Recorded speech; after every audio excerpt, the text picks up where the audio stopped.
afternoon and thank you for joining us on Future TV. I'm Linda Tanim and these are today's top stories.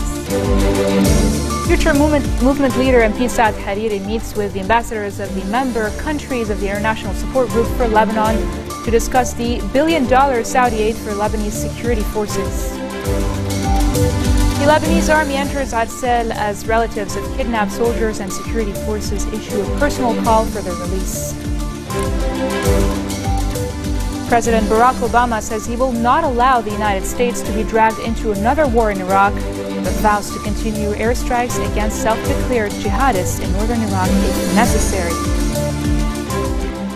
Future Movement leader MP Saad Hariri has met with the ambassadors of the member countries of the International Support Group for Lebanon and discussed the $1 billion aid from Saudi Arabia for the Lebanese security forces. Hariri's press office reported that the former prime minister discussed with the ambassadors how their countries can help the Lebanese security forces to counter terrorism. They also discussed the means by which the ISG can help the Lebanese institutions with the issue of Syrian refugees by offering aid to the institutions and to towns sheltering them. On Friday, Hariri made a surprise return to Lebanon from Saudi Arabia's Jeddah, where days before he gave a press conference touting the new $1 billion grant from Riyadh to Lebanon's army to fight Islamists. Several March 14 leaders, including former Prime Minister Saad Hariri, have attended an extraordinary meeting at the Center House. The MPs reiterated the necessity to control the border with Syria through an army and international troop deployment, and they added this cannot be complete without Hezbollah's withdrawal from Syria. Hariri said if Hezbollah is committing mistakes in the country, we cannot respond in the same manner, for it would harm Lebanon's prestige. The Lebanese army has entered the northeastern town of Arsal and redeployed in checkpoints that were overrun by militants a week ago during clashes with Islamist gunmen. Soldiers as well as members of the internal security forces were seen patrolling some of the town streets, inspecting military buildings that were heavily damaged during the fighting. Backed by armored vehicles, Army Rangers and ISF elite units returned to a bullet-riddled police station in the town where ISF members were kidnapped as they assessed the damage. Relatives of kidnapped soldiers and security forces issued a personal call for their release. Interior Minister Nuhad al-Mashnouk says the decision to extend the term of parliament or not lies in the hands of political powers and the government. Following talks with Speaker Nabih Berri, Mashnouk said, "I do not believe the security situation in Lebanon will allow us to hold the elections on time in November." The minister added he informed Berri of the decree he signed and presented to cabinet during its session on Tuesday, overcalling electoral bodies to the elections.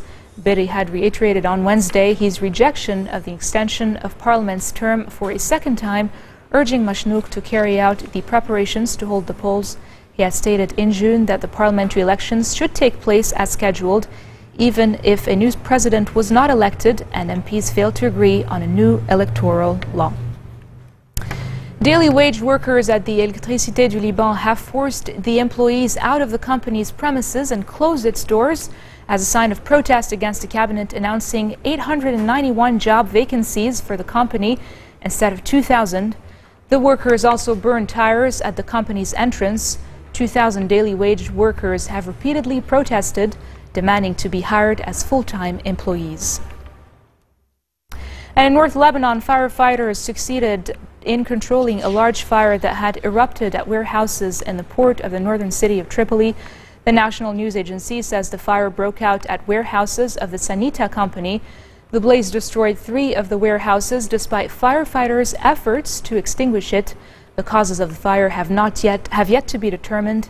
No injuries were reported.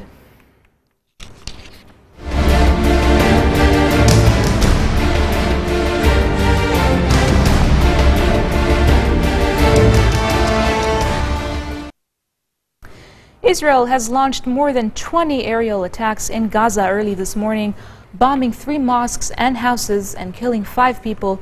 The conflict entered its second month with no sign of any imminent deal in Cairo, where Israeli and Palestinian negotiators are discussing an eventual extension to a 72-hour truce that expired on Friday morning. And coming up next, Japan marks the atomic bombing of the western city of Nagasaki 69 years ago. More after the break.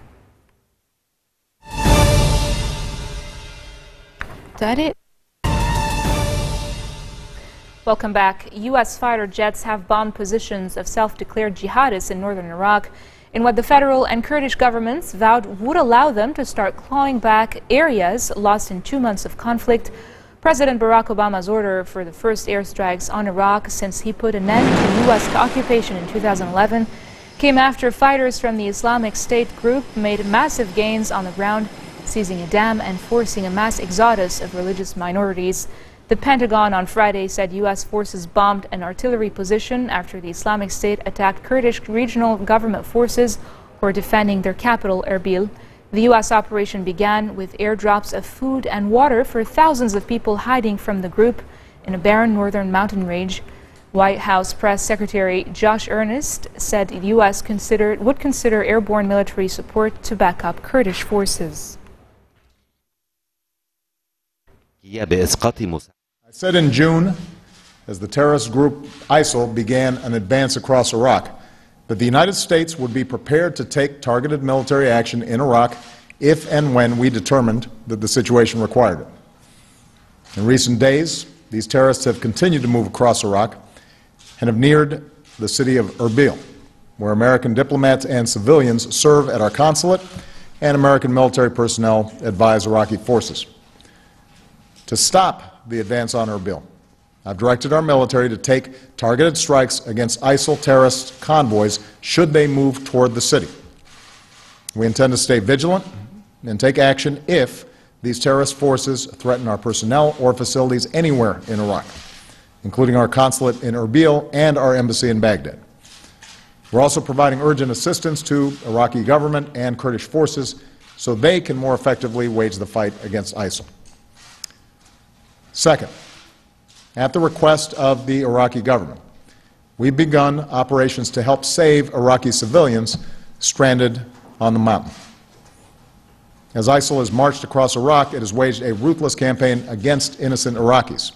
And these terrorists have been especially barbaric towards religious minorities, including Christian and Yazidis, a small and ancient religious sect. Countless Iraqis have been displaced, and chilling reports describe ISIL militants rounding up families, conducting mass executions, and enslaving Yazidi women. In recent days, Yazidi women, men, and children from the area of Sinjar have fled for their lives. And thousands, perhaps tens of thousands, are now hiding high up on the mountain with little but the clothes on their backs. They're without food, they're without water, people are starving, and children are dying of thirst. As Commander-in-Chief, I will not allow the United States to be dragged into fighting another war in Iraq. And so even as we support Iraqis as they take the fight to these terrorists, American combat troops will not be returning to fight in Iraq. As tens of thousands of civilians in northern Iraq flee their homes as the security situation crumbles, the United Nations says international law must be respected and that many families are in urgent need of humanitarian aid. Widespread or systematic attacks directed against any civilian population because of their ethnic background, religion, or belief may constitute a crime against humanity.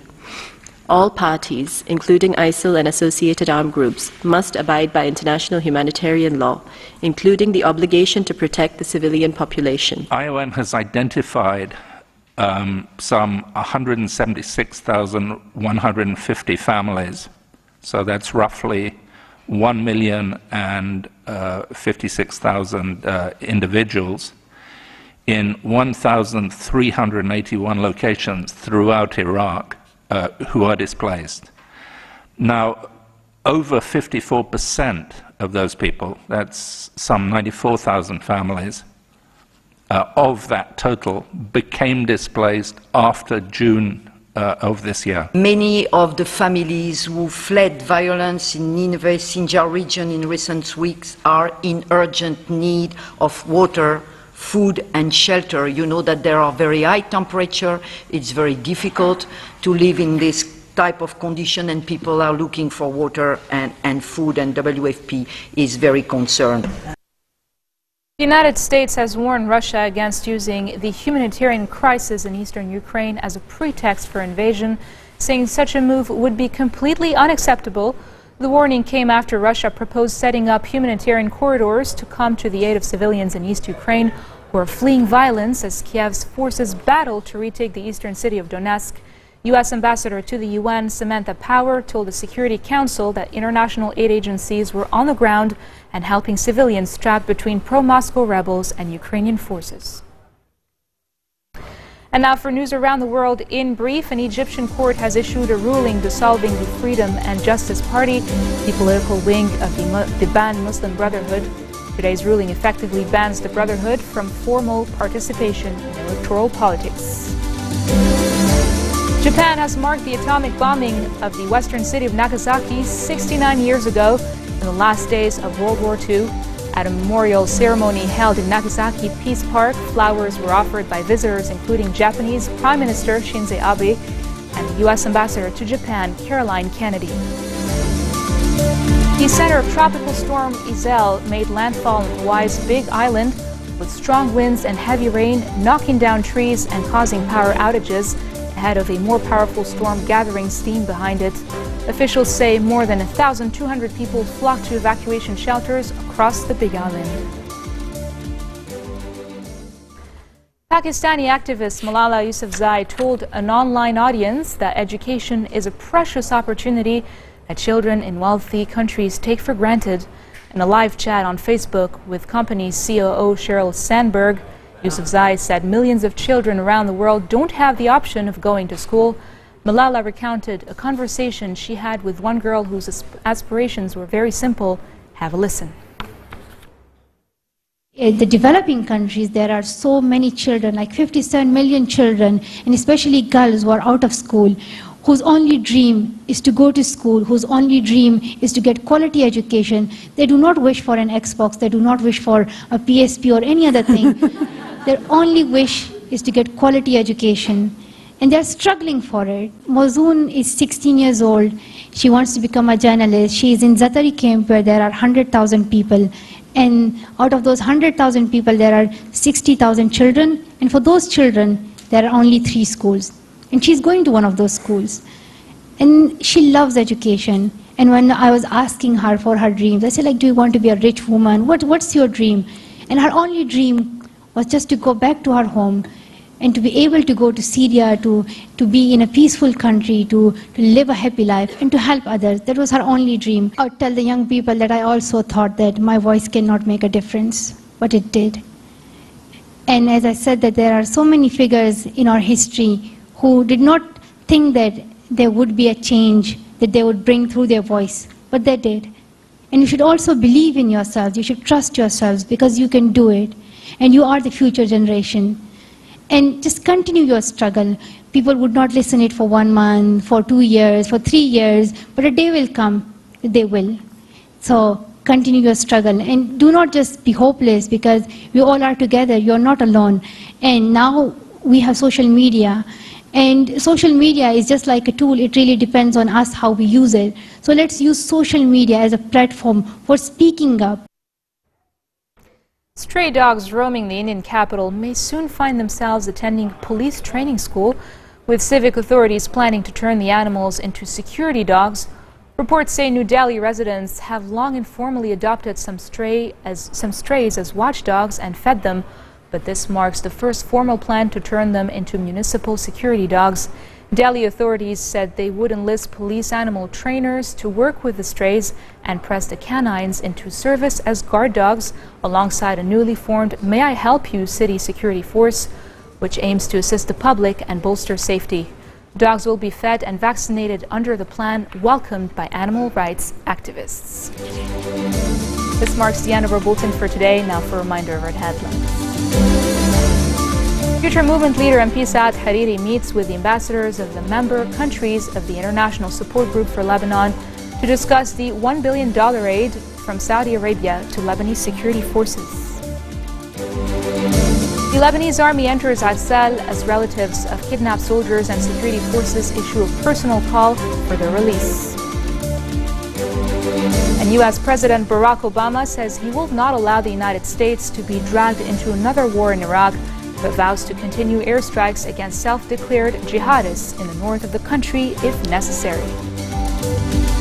Those are your Saturday headlines from us here at Future Television, live in Beirut. I'm Linda Tamim, wishing you all a very nice weekend. وجه خادم الحرمين الشريفين بتقديم دعم فوري للجيش وقوى الأمن الداخلي وسائر القوى الأمنية الشرعية قوامه $1 مليار.